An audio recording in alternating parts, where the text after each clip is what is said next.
Mix Yadav films Bhojpuri Sonu Chimor. आगे हमारा छोड़िए के तो जइनी ससुरालिया हमें चली जइबो समसना के। आगे हमारा छोड़िए के तो जइनी ससुरालिया हमें चली जइबो समसना के। आगे अचारा में धरिए के अचारा में धरिए के ले ले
हमें मुंगेर जिला के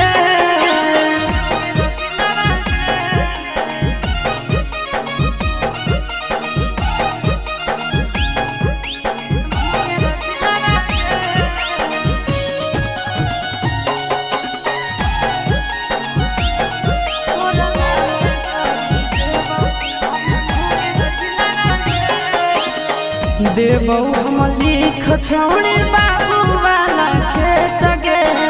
झझा में माजा दूनो लेबै भर पेट गे।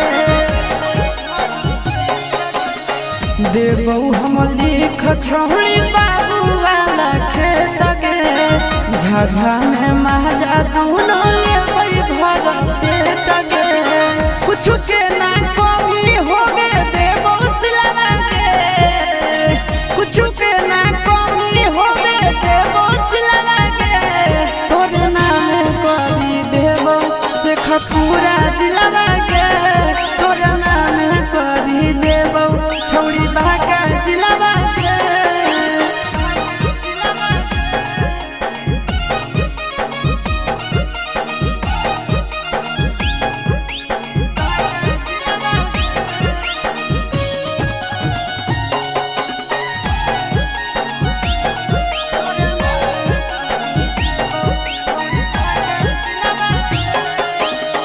नंदन आशीष के तू बतिया लेना मान गे बीके सचंदनवा के तू मन जान गे नंदन आशीषवा के तू बतिया लेना मान गे बीके सचंदनवा के तू मन जान गे दोनों बनई बई के साथे दिलवा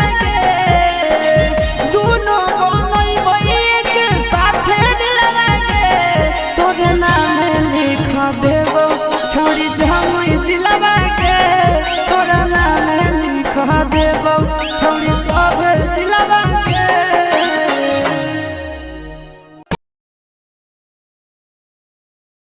पटना रे सखी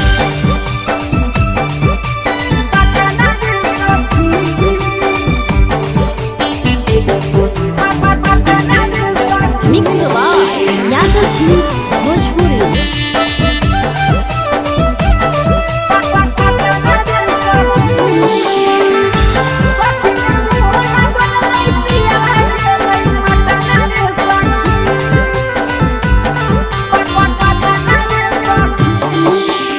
तनियो नहीं डोलल सखी पियावा के मन रे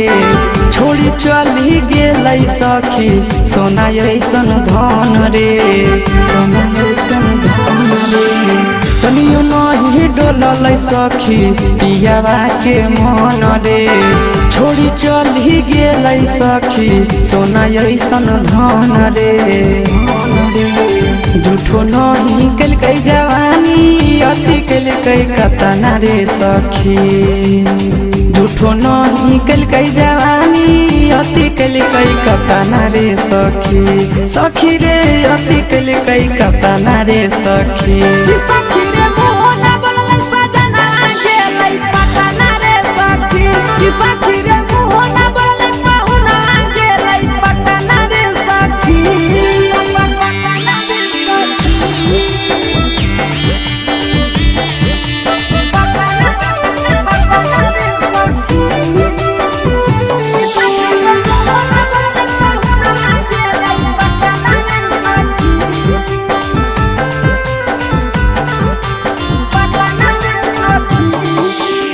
चढ़ली जवानी हम तरसो है मन रे तनियो नहीं मोहलै सखी मिथल सनंदन रे चढ़ली जवानी हम तरसो है मन रे तनियो नहीं मोहलै सखी बिके सनंदन रे ले कई बदला आशीष मन में हालै जतना रे सखी ले कई बदला आशीष दिल में हालै जतना रे सखी हाँ हाँ दिल में हालै जतना रे सखी।